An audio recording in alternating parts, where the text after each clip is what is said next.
Welcome back to another major episode of Robbinsdale Revisited, the podcast where we unpack the boxes in the back of the Historical Society file cabinets, re-examine the vintage photographs, and reconstruct the foundational stories of our community. I'm Crystal Boyd, a member of the Robbinsdale Historical Society. And I'm Pete Ritchie. I smile every time I say I'm the president of the Robbinsdale Historical Society. You know, if you happen to take a drive or walk down Regent Avenue near 42nd today, you're going to find yourself looking at the Parker Village townhouses. It looks like a classic modern community, lots of vinyl siding and some brick facades. But what most people don't realize when they pass this is this exact piece of land was for over a century what locals passionately called the sentimental heart of the entire Robbinsdale School District. And it's really an incredible piece of land because its history doesn't feature just one school, like Pete was saying. It features an overlapping evolutionary saga of higher education. Also, devastating fires, pioneering public transit, community-funded grammar schools, a sports powerhouse high school, and a massive post-war junior high expansion. To understand why this specific patch of land became an educational epicenter, we actually have to step all the way back to the late 1880s before Robbinsdale was even an incorporated village. Back then, this was primarily a scene of a farming community under Crystal Lake Township. But a dynamic real estate developer, entrepreneur, and politician named Andrew B. Robbins saw massive potential in these rolling hills and lakes just north of Minneapolis. And Andrew Robbins really was a visionary, but he hit some pretty big roadblocks pretty early on. His idea was to bring city dwellers out to enjoy hunting, fishing, boating, bathing on the pristine beaches of Twin Lake, so some of those outdoor activities. And he asked the Minneapolis Transit Company to extend a streetcar line out here, but they flat out refused. They didn't think there'd be enough traffic to justify that cost. But Robbins was not a man who took no for an answer. He simply went out and built his own streetcar line and a car barn on Hubbard Avenue, bringing people out to the area in droves. And it wasn't just tourists coming out. Robbins wanted to build a permanent, deeply rooted community. He knew that to attract families and establish a true cultural identity, he needed world-class institutions. So, in 1889, Andrew Robbins teamed up with two other legendary local mayors and movers and shakers, George Brimball and Alfred Parker, and together these three men donated a massive prime 10-acre tract of land right along a street then known as College Avenue. Well, today we know it as Regent Avenue, but back then the name College Avenue was literally a statement of intent.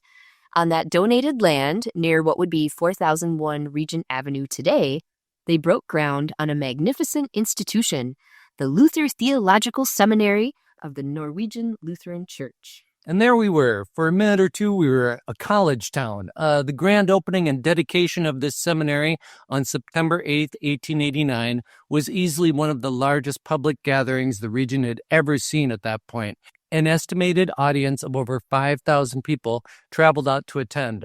The crowd was so massive that the railroad had to schedule 3 extra trains just to ferry people back and forth from the city. And it was a really different time because public programs in those days really demanded a rugged audience.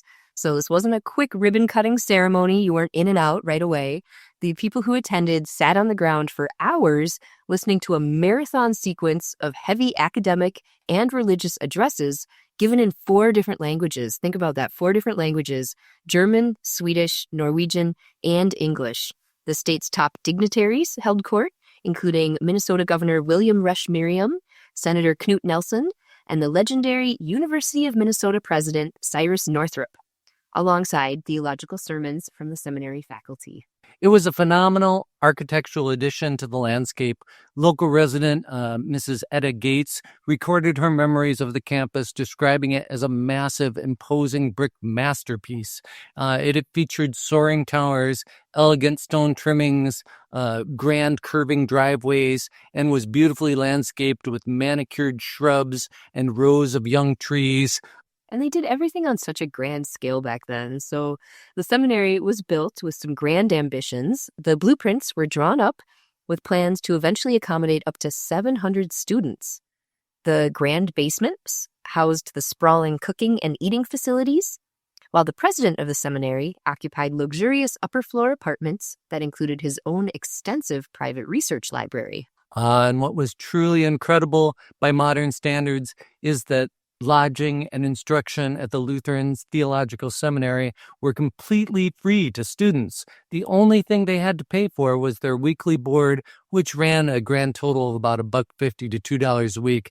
Despite its 700 student capacity, the actual enrollment hovered around 45 young men for this institution's brief existence. That's a bit of a gap, but and it was brief because disaster struck on the bitterly cold morning of January 11th, 1895.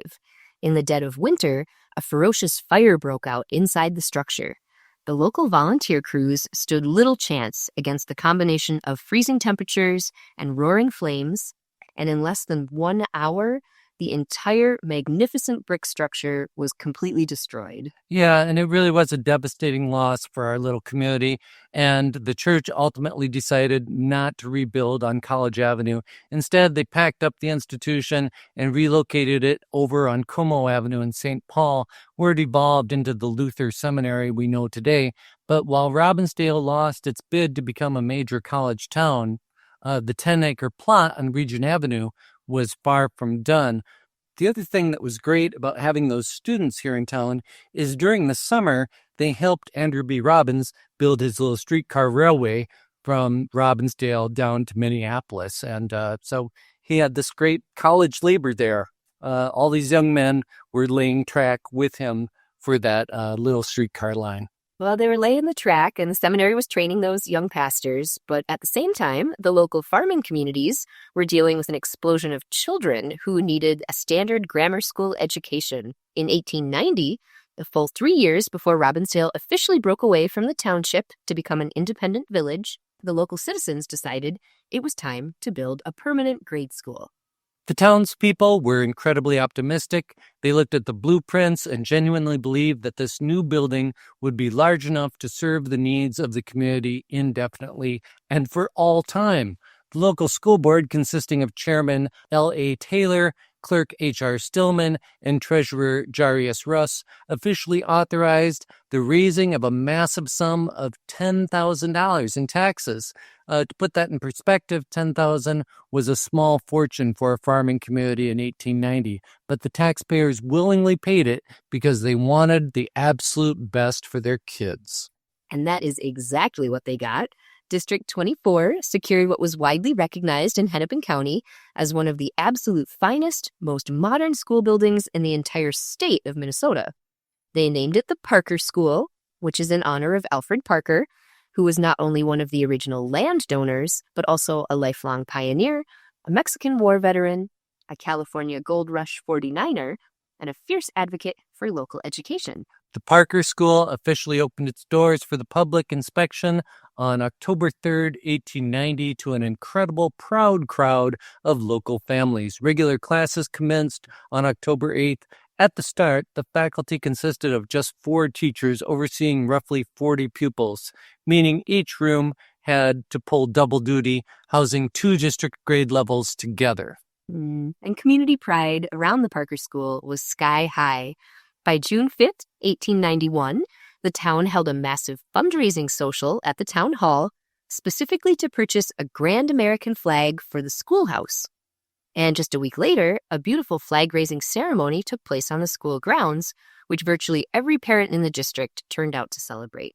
You know, I think it's important to mention here that the Lutheran Seminary and the Parker School, for at least a few years, stood together. So if you were looking down Regent Avenue, or College Avenue it was called then, you would see the tower of the Lutheran Seminary, which is a little reminiscent, I think, of Duluth Central High School, the Minneapolis City Hall. It wasn't quite that grand, but that was the look that it had. I guess it's Romanesque. And then the next thing you would see would be the bell tower for the Parker School. Structurally, the Parker School was a work of art. The building featured a heavy stone basement, masterfully laid brick walls, and an elegant stone trim. E.K. Jacks, writing in his 1891 Township History of Hennepin County, noted that the entire school was exclusively finished in solid oak. It featured spacious hallways, 4 massive main classrooms, dedicated cloakrooms, administrative offices, and specialized recitation rooms. It was outfitted with a state-of-the-art steam heating system and a furnace room in the basement alongside a dedicated indoor gymnasium area. It's kind of an interesting time in history when the indoors is starting to have its own environment and aesthetic compared to the outdoors. So outside the school walls, the landscape was still wild and rustic, still a little bit remote out here. Right behind the Parker School building, there was a natural pond. And in the spring, when the heavy Minnesota snow melted, this pond would become incredibly deep and wide, and it became a favorite, even though dangerous, playground for local kids. And a student from that era, Robert W. Girard, who later grew up to become a prominent pastor out in Polar, Wisconsin, wrote in his memoirs about the sobering day a local boy tragically drowned in that very pond. Yikes. Yeah. That field was still flooding when I was a kid, and there was a junior high there. Despite the country dangers, school life inside the oak-finished walls was vibrant, structured, and strictly monitored. In 1904, the Minneapolis Journal launched a revolutionary weekend supplement called the Junior Journal. The editors reached out to schools all across the Twin Cities metro, requesting that the students submit brief, honest sketches of their daily lives. And these unique adventures and personal reflections, well, we still have them today. And the children of the Parker School took up their pens and submitted some of the absolute best, most vivid snapshots of turn-of-the-century childhood that you could find anywhere. Let's tune our dials back to the early 1900s and listen to the real stories of the Parker School student body.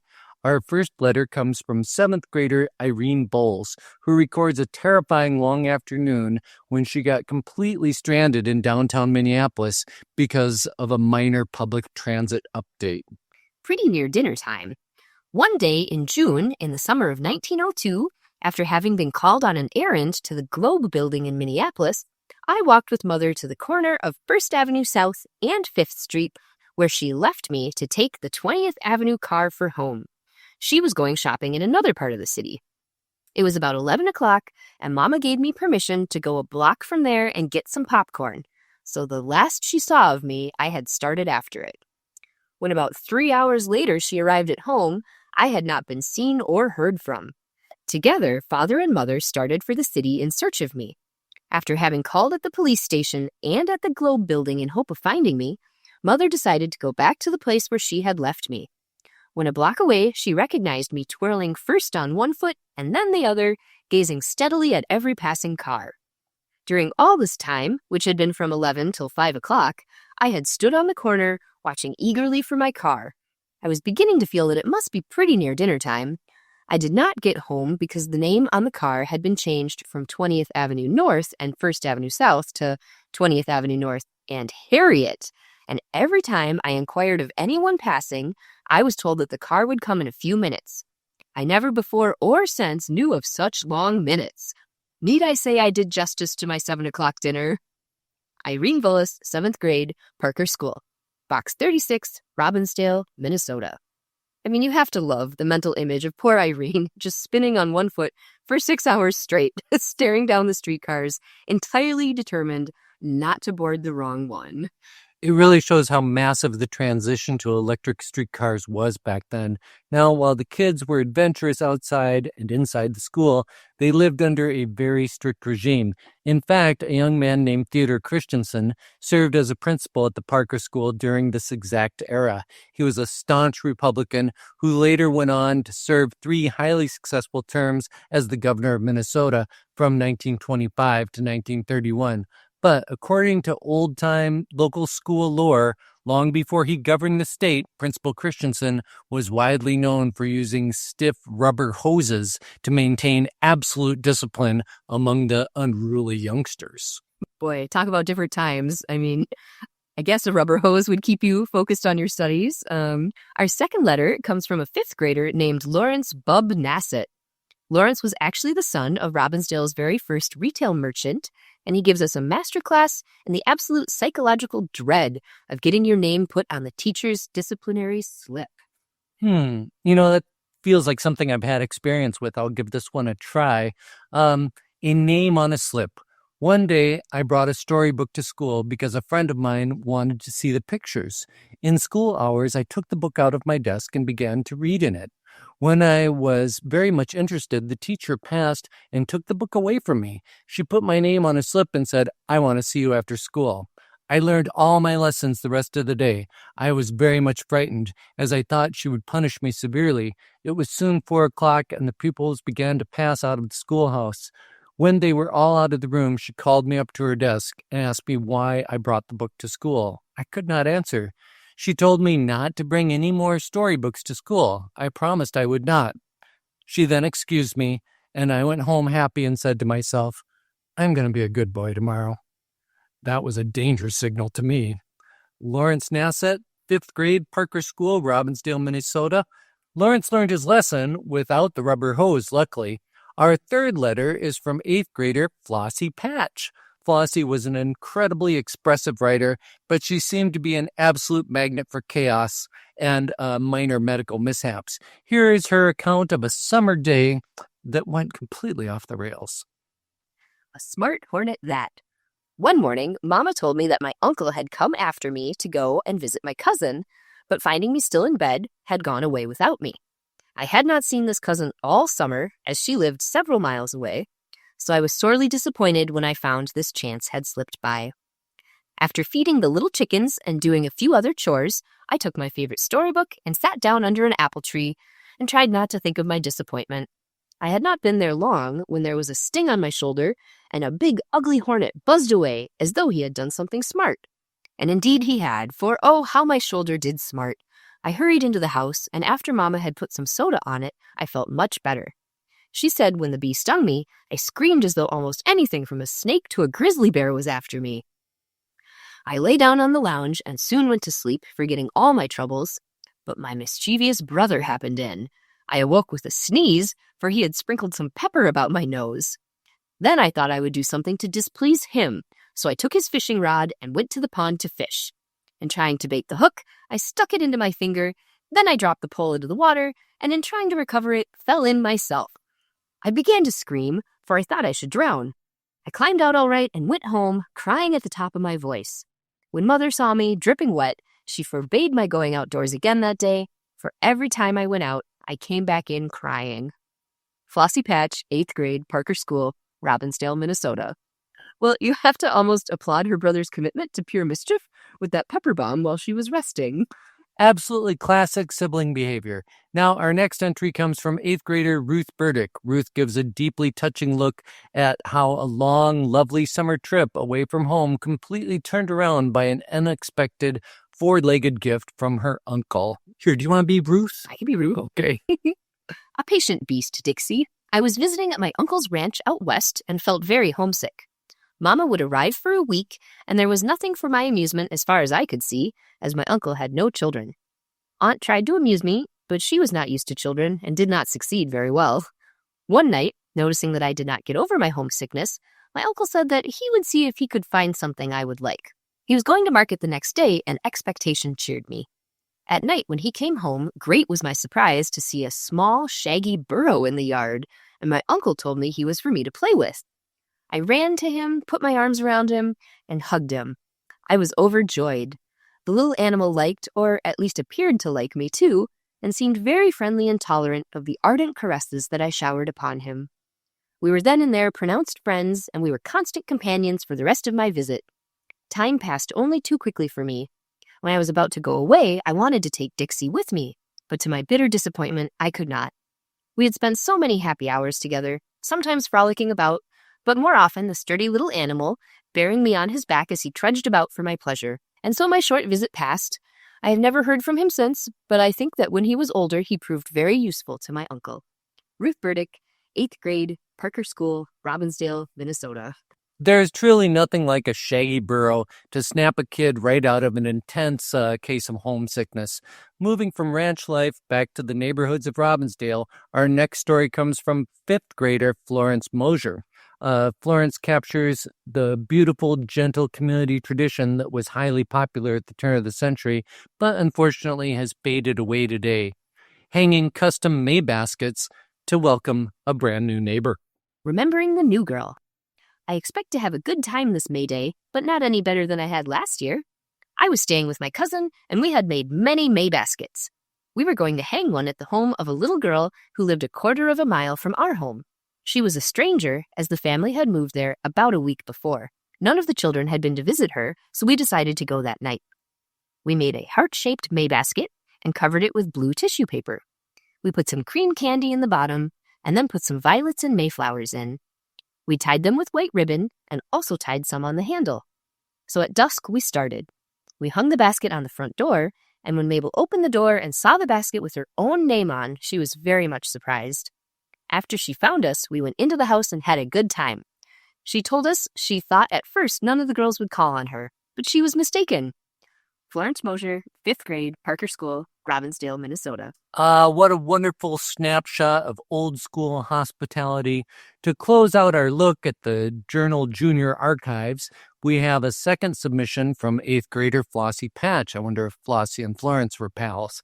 It seems she completely dried off from her fall into the school pond because she wrote a surprisingly poetic, deeply earnest defense of why a simple harvest pumpkin is the most beautiful plant in the world.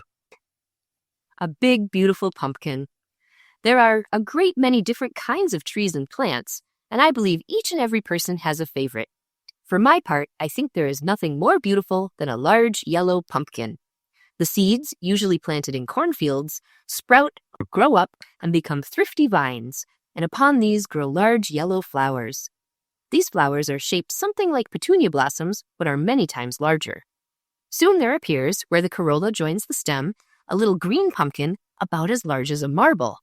This pumpkin grows till it becomes about as large as a water pail, and soon, under the October sun, turns a golden yellow. What is more beautiful than a field of corn shocked up, and among the shocks, great yellow pumpkins scattered here and there? And what tastes better than a pumpkin pie? I am sure there is nothing. All the small boys, and some larger ones, are very fond of making jack-o'-lanterns. Could you make a jack-o'-lantern without a pumpkin? There are many trees and plants in all parts of the world, but as far as I've seen, a pumpkin, perfect in shape and golden in color, is as beautiful as any. Flossie Patch, 8th grade, Parker School, Robbinsdale, Minnesota. Man, I mean, that is a pretty compelling case for a pumpkin. You can kind of smell the autumn air and the pumpkin pies baking in those old wood-burning stoves just listening to her. Absolutely. But as the quiet, pumpkin-filled autumns moved along, the village of Robbinsdale began to experience an unprecedented population boom. Remember how the original 1890 school board thought the Parker School was going to be big enough for all time? Well, in 1913, the little building was completely overwhelmed. The student body had skyrocketed past 200 children. Well, that meant they had to act pretty fast. They officially issued $14,000 in bonds to fund a major expansion, building 4 large additional classrooms directly onto the front face of the original structure. To mark this new era, they officially dropped the name Parker School and rebranded the facility as the Robbinsdale Public School. And so 1913 was also a historic year for the community because a local leader named Carrie Swift stepped up and organized Robbinsdale's very first parent-teacher association. And back in those early days, the PTA wasn't just organizing book fairs or planning holiday parties. It was a literal community lifeline.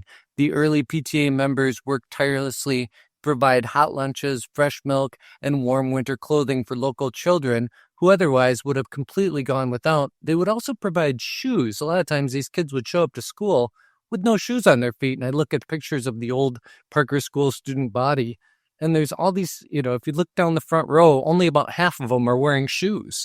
Well, as the calendar flipped into the 1920s, the village exploded into a full-on boom town. This was the Roaring '20s, and Robbinsdale was right at the center of a cultural phenomenon.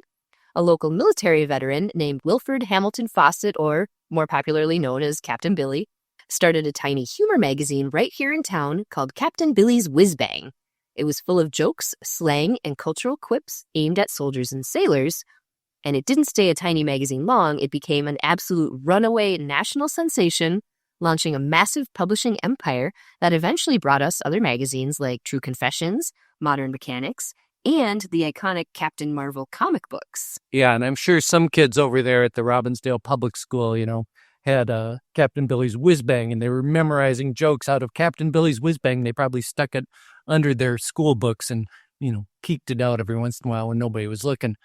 Between the roaring publishing business, the installation of the new public water system, and gas stoves replacing old ironwood stoves, people were moving to Robbinsdale in droves. By the mid-1920s, the population swelled to past 5,000 residents, a staggering increase from the 1,369 residents in 1920.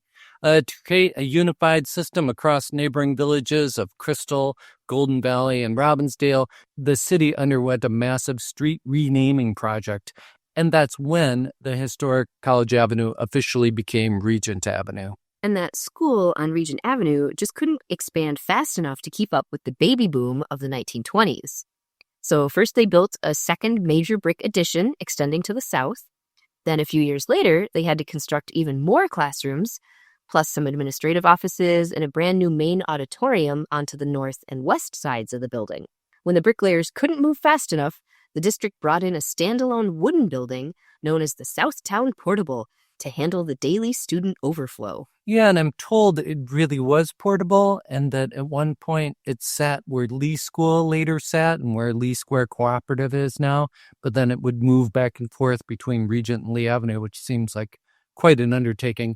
For decades, it had been the ultimate dream of Robbinsdale citizens to have a dedicated standalone high school in their own village, so their teenagers wouldn't have to commute to Minneapolis. But the finances and conditions just never seemed right. Until the height of the Great Depression in 1935, the federal government, under the Progressive Public Works Administration, or PWA program, offered to step in. The PWA added a massive federal grant of $122,000, and they eventually increased that to $135,000 to match the $124,000 that local Robbinsdale taxpayers proudly voted to fund. So all of that together, the total cost of the project reached a staggering $300,000. To clear enough physical space on the property to build it, the town actually had to jack up and physically move 3 existing houses and an entire store building a full block away. Ground was officially broken in March 1936, and construction teams worked at lightning speed. The brand new high school building was erected a mere 30 feet away from the existing Parker School building. Classes officially commenced on September 11, 1936, and the building was formally dedicated with incredibly impressive town-wide ceremonies on May 19, 1937. The school board successfully guided this massive historical project to completion, and at that time, the school board included Dr. Henry E. Hartig as chairman, Mrs. Edith Robbins Daniel as clerk, who, by the way, was Andrew Robbins' eldest daughter and served a phenomenal 25 years on the school board, alongside A.E. Prince as treasurer, Dr. E.P. Hosterman, William Kavanaugh, and Dr. R.C. Rawson. And of course, when we hear those names, we think of Kavanaugh Elementary School. We think of Hosterman Junior High. These guys went on to spend a lot of time with the school district. And we actually have some incredible vintage photographs in the historical collection that show the school board gathered together, and they're watching intently as Chairman Henry Hartig carefully seals a historic time capsule directly into the brick wall of the brand new school. So the completed facility actually looked a lot like Riverdale High School from the Archies. The superintendent at the time was Edwin J. Cooper, who went on to have a legendary, highly distinguished career leading our public schools. He reported that the new building was a massive hit. It was so popular and its modern amenities were so famous that Cooper had to repeatedly turn down requests from Minneapolis parents who were desperate to transfer their kids into the Robbinsdale system. Side note, was that uniform from Cooper? Yeah. Can I tell about my favorite thing that I found in the collection? Oh, yeah, sure. Okay. I just want to hop in because Edwin J. Cooper was the superintendent of schools, but he had also served in the Army. And here at the Robbinsdale Historical Society, we have his Army uniform, And it's tiny. Like, he was a little guy. I don't think I could fit into it. He was a little bit on the smaller side. But when we were doing the inventory, I flipped up one of the cuffs on the top to sew a number on the inside. And when I flipped it up, I found on each side a patch with a dragon. And this is not Army issued. These are unique that he had sewn in there, because when men would serve in the Army overseas, they would go to the bar and roll up their sleeves and show off their unique patches, like their dragon patches, and show everybody that they were individuals and they were kind of cool. And that's one of my favorite things I found in the collection. Oh, how about that? So Cooper was in the Army, but they didn't have an Air Force at the time, but he was in the Army Air Corps, so he was a flyer. He showed up in France maybe a week or two before the war ended. And so the story was always that the Germans were so afraid of E.J. Cooper that they just surrendered when he got to France. Maybe he showed them his dragon patches. I'm sure he did. Well, so this building, it was gorgeous. It was a fully fireproof brick structure packed with cutting-edge internal devices. It featured acoustic, soundproofed corridors outfitted with sleek, recessed clothes lockers.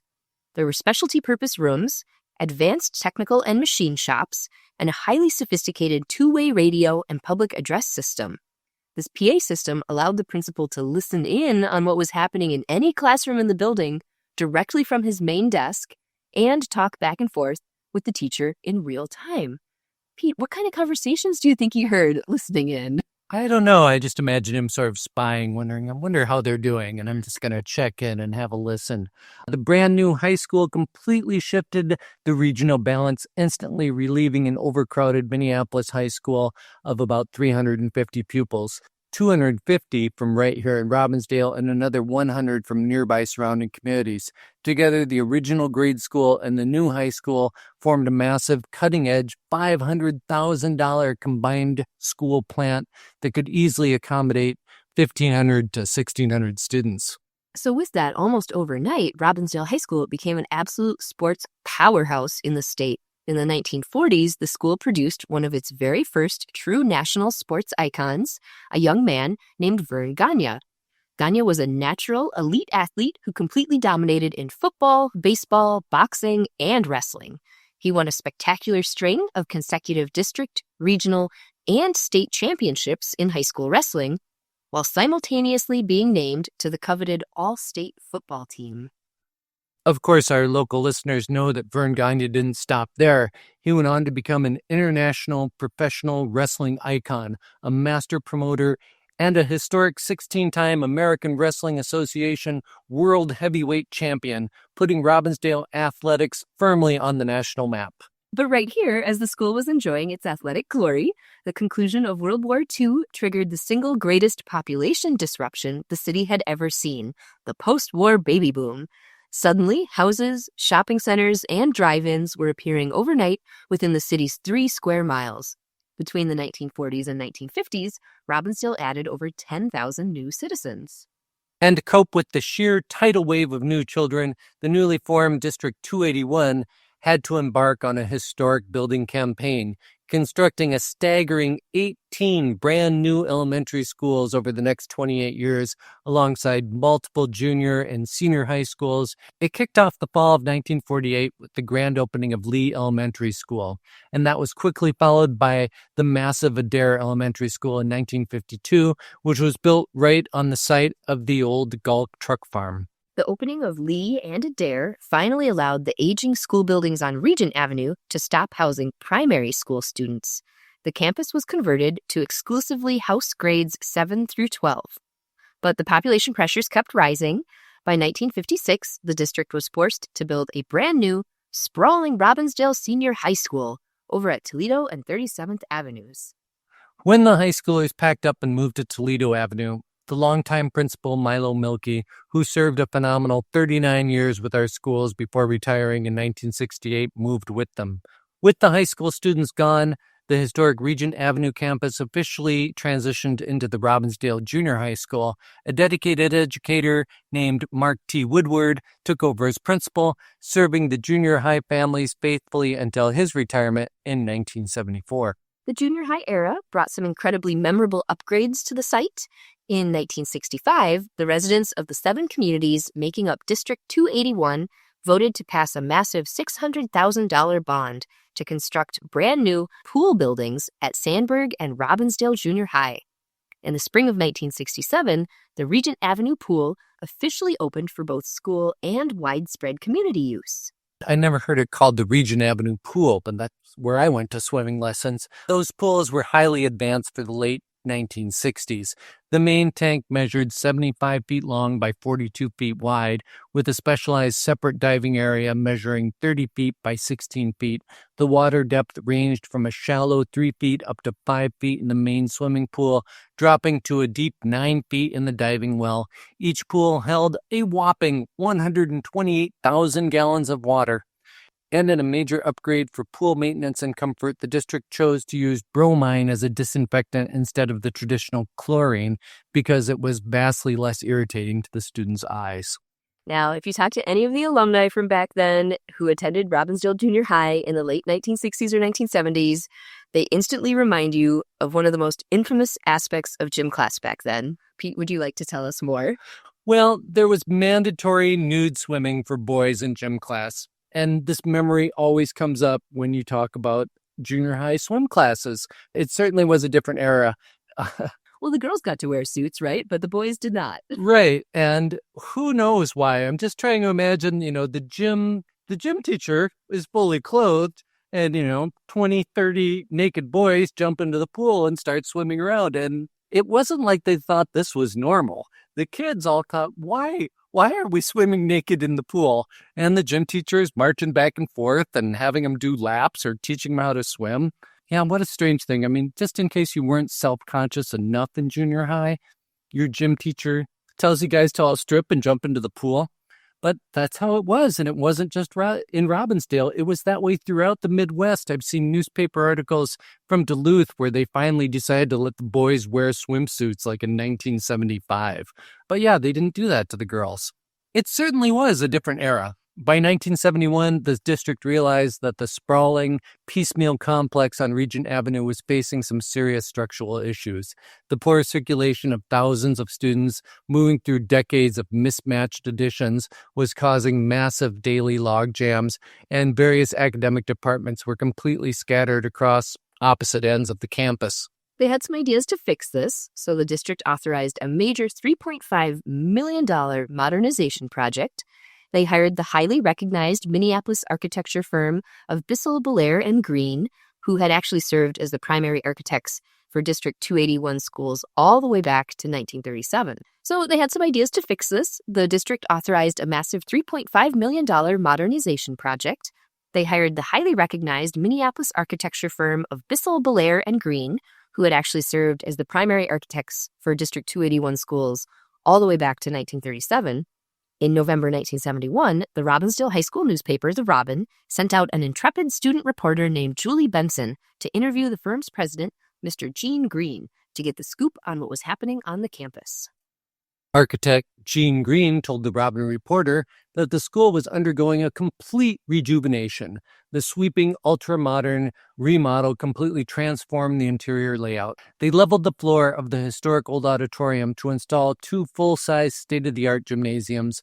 They knocked out walls to create an innovative inner student court and mall area, completely enlarged and remodeled the student cafeteria, establishing a massive modern library, and built custom departmental learning resource centers and high-tech teaching labs. But to make physical room for this massive 35-classroom modernization wing, a heartbreaking sacrifice had to be made. The original, historic 1890 Parker School building, the oldest standing school structure in the entire city, was officially slated for demolition. Over the winter of 1913, its iconic front facade had been preserved through expansions, but by 1972, the old oak-finished schoolhouse was completely torn down and reduced to rubble. It was a deeply bittersweet transition, but the modernized Robbinsdale Junior High pushed forward. Unbelievably, though, just 8 short years after the massive $3.5 million remodel was completed, the district faced a completely unforeseen crisis, declining enrollment. I don't understand how that could be unforeseen. You had the baby boom there through.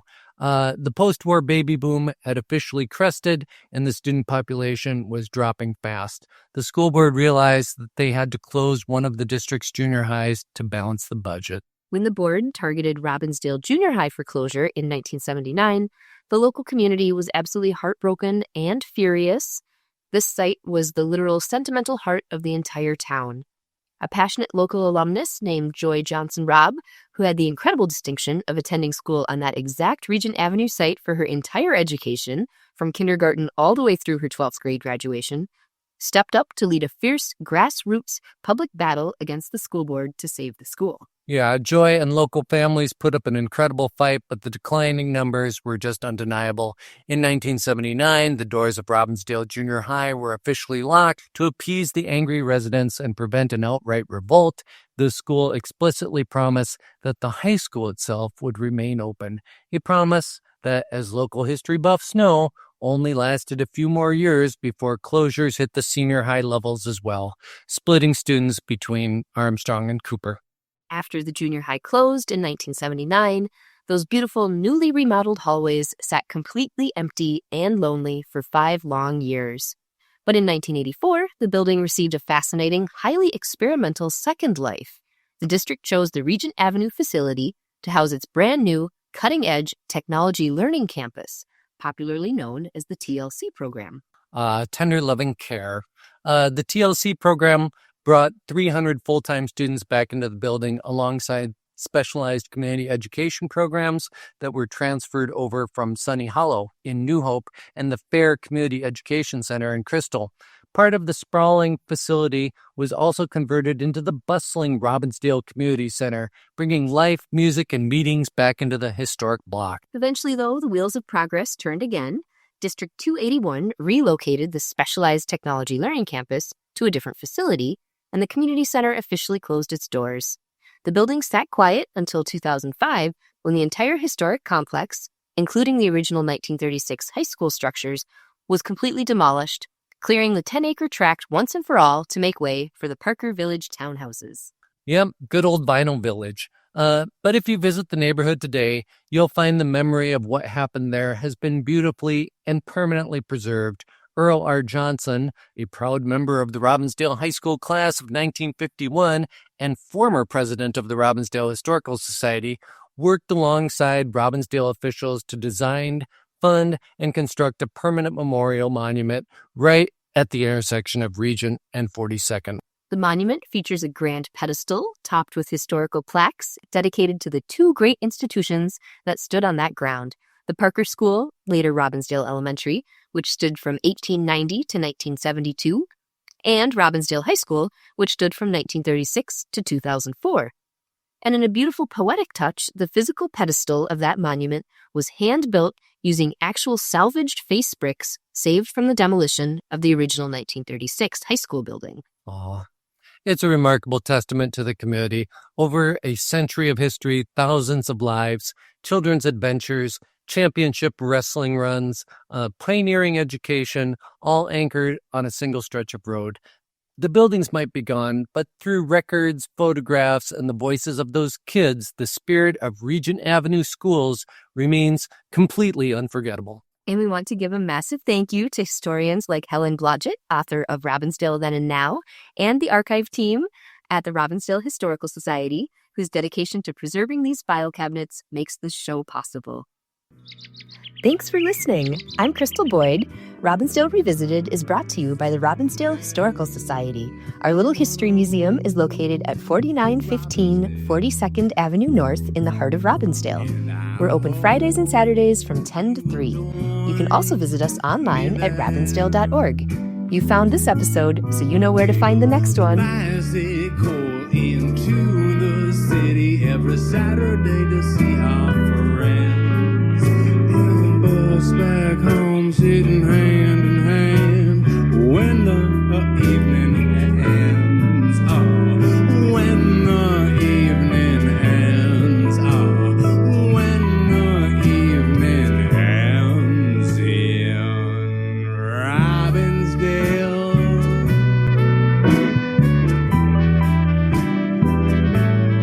In Robbinsdale.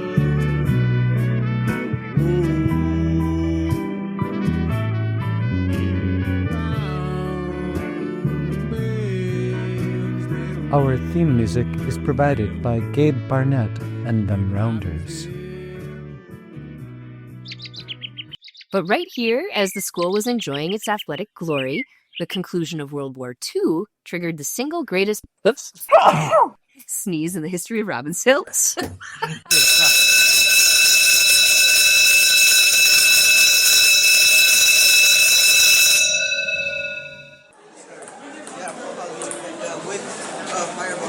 Right now, sir.